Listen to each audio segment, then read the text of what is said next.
H1B visa को लेकर Donald Trump ने इलॉन मस्क के सुर में सुर मिलाया है और इसकी संख्या में कटौती को लेकर आशंकाओं को दूर करने की एक तरह से कोशिश की है। इसका बड़ा फायदा भारतीय पेशेवरों को मिलने वाला है, लेकिन मेक अमेरिका ग्रेट अगेन का नारा बुलंद करने वाले ट्रंप पर लगातार इसमें कटौती को लेकर दबाव बनाए हुए हैं। ऐसे में H1B वीजा को लेकर आखिर ट्रंप ने यू टर्न क्यों लिया? क्या ये सच में यू टर्न है या ये सिर्फ क्षणिक हृदय परिवर्तन है ट्रंप साहब का? पूरी डिटेल में इस कहानी को समझेंगे। और H1B वीजा को लेकर इतने ज्यादा समर्थन में इलॉन मस्क के ट्रंप साहब के दोस्त इलॉन मस्क क्यों आए हुए हैं और अपने दोस्त की बात को किस हद तक स्वीकार करेंगे, कहां तक करेंगे, भारत को भी इसमें कुछ करना है क्या? ये तमाम बातें हैं जो आज हम चर्चा में शामिल करेंगे खास मेहमानों के साथ। लेकिन पहले ये रिपोर्ट देख लीजिए।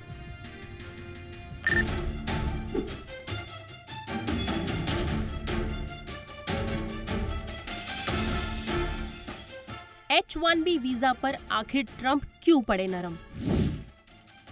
जिस H1B वीजा के खिलाफ कभी ट्रंप ने दिखाई थी सख्ती, आज वही ट्रंप इस मामले में आखिर यू टर्न लेने पर क्यों हो रहे हैं मजबूर? ये एक बड़ा सवाल है, लेकिन इस सवाल का जवाब सिर्फ और सिर्फ एक है। अमेरिका को, अमेरिकी कंपनियों को, अमेरिकी कारोबारियों को जिन पेशेवर और स्किल्ड लोगों की दरकार है, उस जरूरत को या यूं कहे उस कमी को H1B वीजा के जरिए ही पूरी की जा सकती है। ये हम नहीं कह रहे हैं, बल्कि दुनिया के सबसे ताकतवर कारोबारियों में से एक एलन मस्क का कुछ ऐसा ही सोचना है। सोचना क्या, एलन मस्क ने तो साफ कह दिया है कि स्पेसएक्स, टेस्ला और सोशल मीडिया प्लेटफॉर्म एक्स को खड़ा करने में, इन्हें आर्थिक मजबूती देने में H1B वीजा की बड़ी भूमिका रही है। यानी पेशेवर लोगों की एक बड़ी खेप को H1B वीजा पूरी करता है। और शायद यही वजह है कि जिस एलन मस्क ने ट्रंप की अमेरिकी एडमिनिस्ट्रेशन में दोबारा वापसी कराई, उनके इस संकेत को समझते हुए ही ट्रंप H1B वीजा को लेकर नरम पड़े हैं। H1B वीजा क्या है और क्यों है इतना खास, पहले इसे समझते हैं। H1B वीजा एक गैर प्रवासी वीजा है। ये वीजा आमतौर पर उन पेशेवर या स्किल्ड लोगों को दिया जाता है जो अमेरिका में काम करने के लिए जाते हैं। अमेरिकी कंपनियों की जरूरत और डिमांड को देखते हुए इस वीजा को जारी किया जाता है। बाद में इसे ग्रीन कार्ड में तब्दील कर दिया जाता है। इस वीजा की वैलिडिटी 6 साल की होती है। जिन लोगों की H1B वीजा की अवधि खत्म हो जाती है, वह फिर अमेरिकी नागरिकता के लिए अप्लाई कर सकते हैं। H1B वीजा की खास बात ये होती है कि इसमें पेशेवर लोग अपने बच्चों और पत्नी के साथ अमेरिका में रह सकते हैं। चूंकि H1B वीजा पाने वालों में सबसे ज्यादा 70% भारतीय ही हैं, इसीलिए इसकी पॉलिसी में अगर कोई बड़ा बदलाव होता है तो इसका सबसे बड़ा असर भी भारतीयों पर ही पड़ेगा। साथ ही इतने बड़े पैमाने पर H1B वीजा धारकों में भारतीयों का होना अमेरिका की टेक इंडस्ट्री में भारतीय प्रोफेशनल्स की अहमियत को दर्शाता है। आंकड़ों की माने तो अमेरिका हर साल 65,000 लोगों को H1B वीजा जारी करता है। इनमें से करीब 70% वीजा भारतीय पेशेवरों को मिलते हैं। फिलहाल ट्रंप भले ही H1B वीजा को लेकर नरम रुख दिखा रहे हों, लेकिन मेक अमेरिका ग्रेट अगेन के हिमायती अमेरिकी इसे लेकर अभी भी सख्त रुख अख्तियार किए हुए हैं और इमिग्रेशन के कड़े प्रतिबंध के साथ H1B वीजा मामले में ट्रंप से उनकी पहले की नीतियों को लागू करने की बात कर रहे हैं। ऐसे में ट्रंप और एलन मस्क की H1B वीजा को लेकर जो सोच बनी है, उसे अमल में लाना इतना आसान नहीं होगा जितना दिखता है। ब्यूरो रिपोर्ट, जी मीडिया। बातचीत के लिए खास मेहमान हमारे साथ जुड़ चुके हैं। स्वागत करते हैं अजय बग्गा सर का, जाने माने मार्केट एक्सपर्ट और चेयरमैन हैं एलिमेंट्स प्लेटफॉर्म्स के। बहुत बहुत स्वागत है बग्गा सर आपका। Good evening sir. हमारे साथ हैं Ashank Desai sir, founder and CEO Mastek. Good evening sir, बहुत बहुत स्वागत है देसाई सर आपका भी शो में। बग्गा सर, चर्चा की शुरुआत आपसे ही। काफी सरप्राइज्ड है दुनिया, आप सरप्राइज्ड हैं या नहीं सर? नहीं, ये शोर तो मचता ही है हर बारी। ट्रंप 1 में तो उन्होंने सस्पेंड भी किया था, बाइडन ने स्ट्रीमलाइन किया, अब ट्रंप 2 में भी शोर तो मचना ही है। तो ये सेंसिटिव इशू रहता है। ये देखिए हकीकत क्या है, 30 लाख इलीगल इमिग्रेंट हर साल अमेरिका में जाते हैं और वो इस तरह के काम करते हैं जो अमेरिकन्स करने को तैयार नहीं है। या उनके पास लोग नहीं है उस तरह के लोअर लेवल जॉब्स करने में, इलीगल इमिग्रेंट्स। ये जो अब ये एस्टिमेट है 7 लाख है टोटल H1B वीजा वाले, वो लोग तो है ही नहीं अमेरिका में वो जॉब्स करने के लिए, इसलिए उनको लाया जाता है। इसलिए मस्क ने भी अपना जो सोशल मीडिया पोस्ट लिखा कि I will veg war on this, और मेरी कंपनियां बनी है H1B वीजा वालों के कारण। ट्रंप ने भी उनका बिल्कुल प्रोत्साहन किया कि मेरी कंपनी में भी H1B वाले आए और सब बहुत अच्छे कारगर साबित हुए। तो दीपक जी देखिए, भारतीय आईटी और भारतीय जीसीसी इन्होंने ऑलरेडी एक तरीका निकाल दिया है। ये जो हमारे ग्लोबल कैपेबिलिटी सेंटर है 1700 हो गए हैं, और नेस्डैक की जो अभी रीसेंट रिपोर्ट आई है 2024 की, उसमें कह रहे हैं कि 17% दुनिया के जीसीसी अब भारत में है।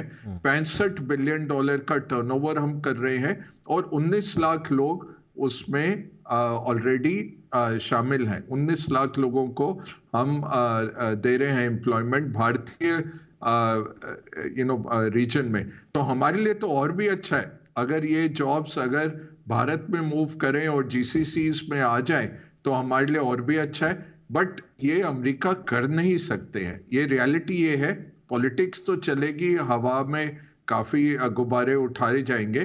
देसाई साहब इसको सही तरह से बता पाएंगे। मैंने भी काम किया है जीसीसीज में और बनाए भी हैं जीसीसीज। अब सिटी बैंक वगैरह देखिए 27,000 लोग काम कर रहे हैं। जेपी मॉर्गन में 27,000 लोग जीसीसीज में काम कर रहे हैं। नेटवेस्ट में 17,000 है। स्टैंडर्ड चार्टर्ड में 28,000 है। बीएफएसआई आप देख लीजिए, इतना जबरदस्त बन गया है। तो ये कंपेरेबल तो नहीं है, बट इसमें कोई मुझे ज्यादा शंका दिखती नहीं है इंडियन आईटी के लिए। जी Deepak ji. All right sir. Desai sir, as Bagga sir also said, आप थोड़ा इस पे ज़्यादा प्रकाश अच्छे तरीके से डाल सकते हैं। स्थिति क्या है सर? क्या वाकई में अभी अमेरिका में काम करने की जो परिस्थितियां हैं, हमारी तरफ से जो वहाँ पर अप्लाई करने वाले जो पेशेवर हैं उनकी क्या स्थिति है? और जैसा सर ने कहा कि भारत में जिस तरह से जीसीसी का इनफ्लो हो रहा है और जो ट्रैजेक्टरीज हैं आगे की बड़ी अपवर्ड डायरेक्शन में, इसमें तो हमारा ही फायदा होना है। तो थोड़ा सा आप इस पे अपना प्रकाश डालें सर। हाँ, जैसे बात हुई है पहले हमारे जो बताई बहुत बराबर है, सही है। आज जब हम बात कर रहे हैं इमिग्रेशन की, एक कंफ्यूज बात हो रही है। एक इलीगल इमिग्रेशन का सवाल है और एक legal high technology high competence लोगों की सवाल है। तो मुझे लगता है कि ये डायलॉग जो है उसमें सेपरेशन आना चाहिए, और जब भी सेपरेशन आएगा तब ज़्यादा क्लैरिटी आएगी। क्योंकि सेंसिटिविटी तो इलीगल इमिग्रेशन के लिए है, H1B वालों के लिए सेंसिटिविटी है, ऐसी बात नहीं कि सेंसिटिविटी नहीं है, मगर वो जरा बहुत डाइल्यूटेड फॉर्म रहते हैं जिनकी सबको पता है कि आज जरूरत है। आप जीसीसी की बात की सर ने, तो बराबर है। आज जीसीसी जो है 1700 जीसीसी आज इंडिया में है, और मेरे ख्याल से 70-80% तो अमेरिकन है, और उसमें से 50-60% फॉर्च्यून 500 है। तो ये जो बिजनेस एंगल है इसमें H1B का, वो ट्रम्प निग्लेक्ट नहीं कर सकते। ट्रम्प तो है बिजनेस फ्रेंडली, एक उनका फैक्टर था उनका इलेक्शन में, और उनका रवैया भी ऐसे ही रहा है पहले टर्म में कि whatever he does is for favoring business। तो मुझे लगता नहीं है कि वो एकदम स्ट्रिक्ट निगेटिव रहेंगे H1B। और अभी उनके साथी, मैं बात तो कहूँगा उनको, मस्क, उनकी भी तो यही इच्छा है, क्योंकि उनको पता है वो बिजनेस रन कर रहे हैं आज।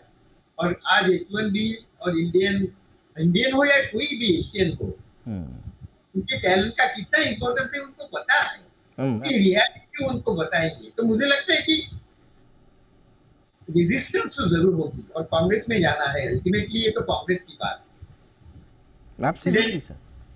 प्रेसिडेंट बता सकते हैं, विश कर सकते हैं, मगर वो ट्राई भी कर सकते हैं, मगर अल्टीमेटली तो कांग्रेस की बात है। पर मुझे लगता है कि कांग्रेस में भी रिपब्लिकन है, वो माका के बाहर है शायद, जो इंडियन कॉकस के पार्ट है, जो इंडियन को सपोर्ट करते हैं, जो बिजनेस एंगल समझते हैं, तो ऐसी बात नहीं होगी कि मेगा का व्यू ही रहेगा उसमें। तो मुझे ऐसे सब सोचने ऐसे लगता है कि इतना मुश्किल नहीं होगा H1B का। राइट सर एंड आपने इम्पोर्टेंस की बात की, एब्सोल्युटली सर। और मतलब इलॉन मस्क से बेहतर कौन जान सकता है, वो खुद H1B वीज़ा पर वहाँ आए थे और इतना बड़ा साम्राज्य उन्होंने खड़ा किया, तो वो इसके फेवर में होंगे, इसमें कोई शक नहीं। बट भगत सर, ट्रम्प साहब पर कितना विश्वास किया जाए कितना नहीं, दूसरा क्योंकि बहुत ज़्यादा मुखर थे वो इस मुद्दे को लेकर, और दूसरा क्या भारत को कोई रोल प्ले करना चाहिए कुछ फेवरेबल टर्म्स के लिए हमारे स्किल्ड प्रोफेशनल्स के लिए, जैसे सर कह रहे हैं कि जो इंडियन कॉकस के लोग हैं वो और थोड़ा सा भारत की तरफ से भी पुश हो जाए, तो कोई भूमिका देख रहे हैं आप भारत की थोड़ा सा बेटर नेगोशिएटिंग टर्म्स को कार्व करने में? देखिए, पहले मैं कहूँगा सबसे बड़ी बात जो देसाई साहब ने अपने एक्सपीरियंस से बोली कि ये इलीगल इमिग्रेशन की बात है, जो मागा की बात है, जो 30 लाख दीपक जी हर साल इलीगल इमिग्रेंट्स अमेरिका में आ रहे, और डेमोक्रेट्स ने उनको आकर्षित भी किया। ट्रंप ने जो जितने मेजर्स लगाए थे, आपको याद होगा 2021 जनवरी में जिस दिन बाइडेन स्वर्न इन हुए थे प्रेसिडेंट, उसी दिन उन्होंने एग्जीक्यूटिव ऑर्डर्स लगा के ट्रंप के एंटी इमिग्रेशन जो लॉ थे सबको हटा दिया था। तो ये कंफ्यूज्ड रिटोरिक है मागा का भी जो, बट क्या है, दूसरी बात क्या है कि आप सब मूल के अगर रेशियली अगर आप देखें लोगों की इनकम्स, भारतीयों की इनकम है $1,75,000 औसतन, जो भारतीय उधर अमेरिका में रहते हैं, वो डबल है ब्लैक्स की, और जो औसतन अमेरिकन इनकम है $75,000 की, उसकी भी डबल है। तो अब क्या हो गया, क्योंकि भारतीय मूल के लोग ज्यादातर जो अमेरिका में गए हैं वो टेक्नोलॉजी वाले गए हैं, डॉक्टर्स गए हैं, और टेक्नोक्रेट्स गए हैं, या अपनी कंपनियां जिन्होंने खोली हैं। तो हम बहुत सक्सेसफुल रहे हैं, और वो ऐसे अब एमर्ज करके आ रहा है कि इंडिया बैशिंग या इंडियंस की बैशिंग करिए, क्योंकि वो बहुत सक्सेसफुल रहे हैं। तो एक तरह से वो निकल के आ रहा है। क्या इसमें सरकार भूमिका कर सकती है? हाँ बिल्कुल, क्योंकि ट्रंप टैरिफ में जब नेगोशिएशन होंगे, हमें भी खोलना चाहिए कि आप इमिग्रेशन अलाउ करिए हाईली ट्रेंड जो हमारी मैन पावर है, जिसकी आपको भी जरूरत है। ना केवल उनको H1B दीजिए, ग्रीन कार्ड आसानी से दीजिए, क्योंकि इन्होंने ऐसे प्रोपोर्शनेट कर दिए, ग्रीन कार्ड मिलना लगभग असंभव हो गया है भारतीय मूल के लोगों को। तो ये जरूर भारत सरकार उठाएगी। हर वक्त हमारा रहता है बात, ये जो इमिग्रेशन की बात रहती है वेस्टर्न कंट्रीज के साथ। बट बेस लाइन में क्या कहना चाहूंगा, जो देसाई साहब ने बहुत अच्छी तरह कहा, 30 लाख इमिग्रेंट्स जो इलीगल हैं, उसके सामने ये 65,000 H1B का हवा बनाया जा रहा है, और इसके बिना इनकी इंडस्ट्री चल नहीं सकती है। हमारे 7 लाख भारतीय जो बैठे हैं जहां वो हाईटेक में काम कर रहे हैं, और ये हटाएंगे भी तो। जीसीसी में आज औसतन इनकम कितनी यहाँ पे पेमेंट हो रही है, 20 लाख से 22 लाख है जी। तो वहां पे आप $1.5 लाख दे रहे हैं। तो कंपनीज तो बहुत खुशी खुशी जीसीसी में मूव कर देंगी। आपको ही नियर शोरिंग चाहिए था, फ्रेंड शोरिंग चाहिए था। कोविड के बाद ट्रंप 1 में आपने बहुत प्रेशर डाला, तो हमारे सब आईटी कंपनियों ने लोकल कॉम्पिटेंस सेंटर्स खोल दिए, और जहां वो अब अमेरिकन मूल के लोगों को हायर कर रहे हैं। आप वो हटाना चाहते हैं तो आपकी बात है। Right sir. देसाई सर, जैसा भगत सर ने भी कहा, पर इस पूरी की पूरी चर्चा में बार बार एक जो पुरानी चर्चा आ जाती है, वो है हमारा जो ब्रेन ड्रेन है उसकी चर्चा। और फिर कहते हैं कि साहब आप करने दीजिए ना, अमेरिका को जितने रेस्ट्रिक्शंस लगाने दीजिए। आप कोई ऐसी पॉलिसीज़ क्यों नहीं बनाते हैं कि हमारा जो डोमेस्टिक टेक इकोसिस्टम है वो ऐसी इस तरह से पॉलिसीज़ क्यों नहीं बना रहा है कि हमारा टैलेंट रिटेन रहे हमारे पास? हम निर्भरता बना रहे हैं कि साहब यूएस जाएंगे तभी बात बन पाएगी। तो क्या वो उस चर्चा का आपको कुछ ग्रेविटी लगता है? नहीं नहीं, देखिए H1B का जो सवाल है हम्म, वो बिजनेस इशू है। हम्म, वो ब्रेन ड्रेन की बात अलग है। देखिए, आज लोग पढ़ाई करने के लिए जाते हैं और वहां सेटल हो जाते हैं, समझे आप? तो वो एक ब्रेन ड्रेन का इशू है। H1B का इशू क्या है? हमें चाहिए कि हमारे 20% वर्क अमेरिका में होता है या ब्रिटेन में होता है, जहाँ भी हम काम कर रहे हैं, वहां हमें खुद आदमी भेजने पड़ते हैं कस्टमर लोकेशन। तो वो कस्टमर लोकेशन में हम जाएंगे नहीं तो वो बिजनेस नहीं होगा। तो जीसीसी है तो उनके कंपनी में जाना है, उनको उनके साथ काम करना है। तो H1B और ब्रेन ड्रेन का बात अलग है। हाँ, ये बात सच है कि H1B में ग्रीन कार्ड मिलके लोग बाहर निकल सकते हैं, ऐसी बात नहीं है, और वो हो भी रहा है। हम तो अभी इंडस्ट्री में 30-40 बरस से हैं। हमने ऐसी भी बात की है कि ऐसा वीसा दे दीजिए कि जिसकी वजह से जो हमारे आदमी जा रहे हैं वहां फिर से आ जाए। You can prevent them from getting anything else. तो आपको इमिग्रेशन का सवाल है तो बात अलग है, आपको जॉब्स का सवाल है तो अलग बात है। ये दोनों बातें मिक्स होके ये सब बात हो गई है। तो हमने इंडस्ट्री ने बताया कि we are very flexible, right sir, so long as we are allowed to work in UK और US for a short period, बस हमारी जरूरत इतनी है। आपने H1B का एक वीजा निकाला है, आप और को भी वीजा निकालो, इससे आपकी भी जो ऑब्जेक्टिव है वो मिल जाए और हमारे भी ऑब्जेक्टिव मिल जाए। तो गवर्नमेंट पे तो ये बात हो सकती है आज, समझिए आप। तो हमें एक विन विन सोल्यूशन निकालना पड़ेगा इसके बारे में। H1B can continue as it is and it is useful. अगर आपको और भी कोई ऑप्शन निकालने हो वीजा के, बहुत कंट्रीज में ऐसे हुआ है, तो वो हो सकता है। Right sir. अब मैं क्विकली आपसे बस जो लेटेस्ट ट्रेंड्स हैं बगैर सर क्विकली, ये भी कहा जाता है इंडस्ट्री में अंदर खाने की साहब एक बहुत बड़ा जो टेक्नोलॉजी एडवांसमेंट हुआ है और उसमें जो शिफ्ट आ रहा है वो इतनी तेज़ी से आ रहा है कि भारतीय पेशेवरों के लिए भी मुश्किल हो पा रहा है, जो जितना डिसरप्शन वहाँ पर टेक्नोलॉजी में आ रहा है। तो ये भी कहा जाता है कि साहब भारतीय पेशेवरों में भी कई बार वो धार नहीं रह जाती, वो स्किल नहीं रह जाती जिनकी रिक्वायरमेंट वहाँ पर है। क्या ऐसा सच में है सर, और हम उसके लिए क्या कुछ तैयारी कर पा रहे हैं? नहीं, देखिए, अब एआई के साथ काफी चीजें बदल रही हैं, बट एआई अभी भी बहुत प्राइमरी क्लास के लेवल पर है। मैं तो ये लगभग हर महीने किसी ना किसी दिग्गज से डिस्कशन करता हूं, क्योंकि ये बहुत महत्वपूर्ण सवाल है जो आप उठा रहे हैं कि क्या हम आउटडेटेड हो जाएंगे, रिडंडेंट हो जाएगा, क्या कंप्यूटर्स ही लिखने लग जाएंगे कोडिंग, और हमारा पूरा आईटी सर्विसेज जो बिलियंस ऑफ डॉलर्स लेके आ रहा है फॉरेन एक्सचेंज भारत के लिए, क्या वो रिडंडेंट हो जाएगा? वो ऐसा नहीं है। एटलीस्ट 15-20 साल तक तो आते नहीं दिखता है। हाँ, आपको सक्षम बनना पड़ेगा, आपको लेटेस्ट चीजें सीखनी पड़ेंगी, और वो हमारे टेक्नोलॉजी कंपनीज कर रही हैं। आप देखें, अगर अर्निंग्स कॉल्स पढ़ें, इन्फोसिस हो या टीसीएस हो, जो भी हो, जिस तरह से वो रिकैलिब्रेट कर रहे हैं, मैन पावर को रीट्रेन कर रहे हैं और लोगों को लगा रहे हैं, यूज केस लेके आ रहे हैं एआई का, डिजिटाइजेशन का, क्लाउड का,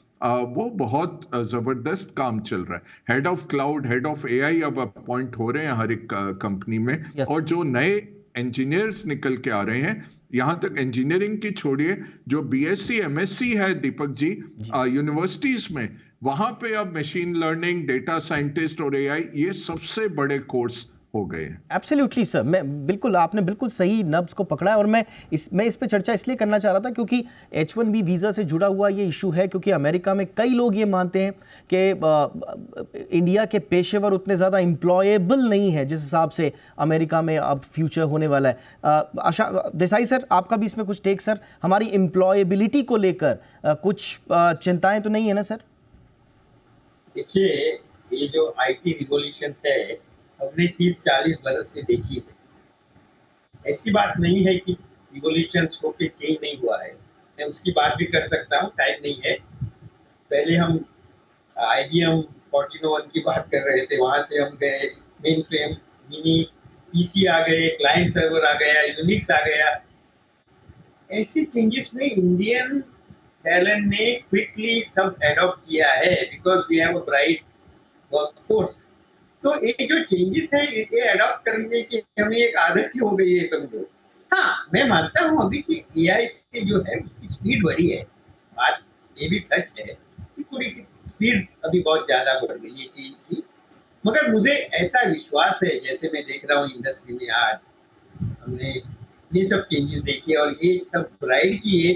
और एक बात मैं बताऊंगा आपको, जब भी प्रोडक्टिविटी इंप्रूव होती है, हिस्ट्री आप देखिए, आईटी इंडस्ट्री की नहीं बात कर रहा हूँ मैं बात कर रहा हूँ इवन कार इंडस्ट्री हो, जब थोड़ी गाड़ी चल रहे थे तब लोग कम हो गए पहले वाले चलाने वाले, मगर गाड़ी आई तो ज्यादा गाड़ी से सेल होने लगी और मैकेनिक और जॉब तैयार हो गए। आज आईटी से जोमेटो और स्विगी के जॉब हो रहे हैं। तो बात ऐसी है कि any productivity improvement will result into much larger jobs of a different kind. तो हमें आईटी इंडस्ट्री में ये देखना चाहिए कि ये नए जॉब जो है एआई इंडस्ट्री के और डेटा ड्रिवन जॉब्स हैं, इंटेलिजेंस ड्रिवन जॉब है, वो हमें करनी पड़ेगी। जॉब का नेचर बदलेगा, मगर ऐसी बात नहीं है कि कोई काम नहीं होगा। आज भी प्रोडक्टिविटी जो है कोड जनरेशन वो कुछ 100% यानी कि अपने नहीं है। एक्सपीरियंस से, आई एम सॉरी सर, मैं आपको इंटरप्ट कर रहा हूँ, मैं अच्छा नहीं लग रहा है मुझे, बट मेरे पास वक्त की कमी है। बहुत बहुत शुक्रिया, आप दोनों ने हमारे लिए वक्त निकाला, बहुत डिटेल्ड में हमने हर पर्सपेक्टिव पे इस मुद्दे पर बातचीत करी। Thank you sir, Bagga sir, thank you so much sir, Desai sir, thank you sir.